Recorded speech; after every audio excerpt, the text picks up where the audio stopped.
Ready start. Baramati में महाराष्ट्र के उप मुख्यमंत्री अजीत पवार की विमान हादसे में मौत ने देश में हवाई सुरक्षा को लेकर नए सिरे से सवाल खड़े कर दिए हैं। अपने देश में रह रहकर विमान हादसे होते रहे हैं। इन हादसों में अजीत पवार की तरह कई नेताओं और आम लोगों ने अपनी जान गंवाई है। मुंबई के बारामती जा रहा विमान जिस तरह हादसे का शिकार हुआ और उसमें सवार चालक दल के सदस्यों के साथ सभी 5 लोग मारे गए, उसने सुरक्षित हवाई यात्रा को लेकर जो चिंताएं पैदा की हैं उनका समाधान किया जाना इसलिए आवश्यक है क्योंकि आम और ख़ास लोगों की ओर से चार्टर विमान सेवाओं का उपयोग बढ़ता जा रहा है। फिलहाल यह स्पष्ट नहीं कि बारामती में उतरने की कोशिश कर रहा विमान किन कारणों से विस्फोट के साथ आग का गोला बन गया।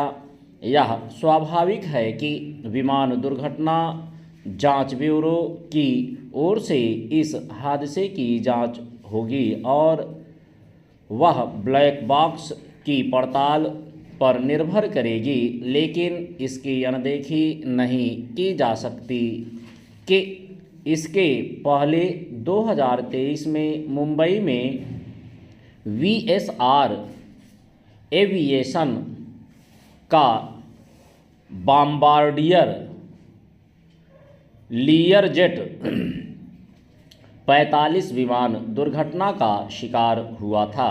यह हैरानी की बात है कि अभी इस दुर्घटना की प्रारंभिक जांच रिपोर्ट ही सामने आ सकी है। ऐसा क्यों है, इस पर ध्यान दिया जाना चाहिए।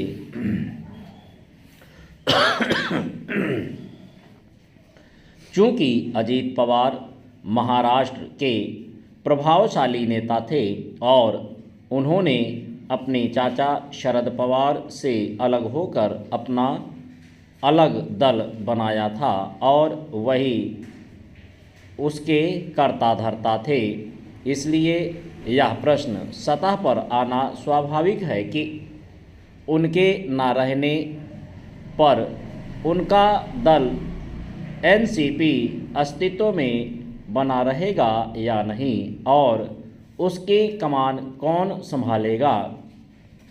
एक के बाद एक सरकारों में उप मुख्यमंत्री रहे अजीत पवार विवादों में भी रहे, लेकिन वे राजनीतिक रूप से सदैव प्रभावी बने रहे। उन्होंने चाचा शरद पवार को चुनौती भी दी और उन पर भारी भी पड़े। पिछले लोकसभा चुनाव में उनकी NCP का प्रदर्शन प्रभावशाली नहीं रहा था और उन्हें केवल 1 सीट मिली थी, लेकिन विधानसभा चुनावों में उन्होंने 41 सीटें जीतकर अपनी राजनीतिक ताकत का आभास कराया था। उनका निधन महाराष्ट्र में राजनीतिक समीकरणों में बदलाव का कारण बन सकता है। हालांकि संख्याबल के हिसाब से महाराष्ट्र सरकार में NCP की अहमियत तीसरे नंबर की थी, लेकिन उसका महत्व इसलिए था कि वह भाजपा के नेतृत्व वाली सरकार में एकनाथ शिंदे की शिवसेना के दबदबे को कम करने में सहायक थी। यह किसी से छिपा नहीं कि शिवसेना और भाजपा में खटपट चलती ही रहती है।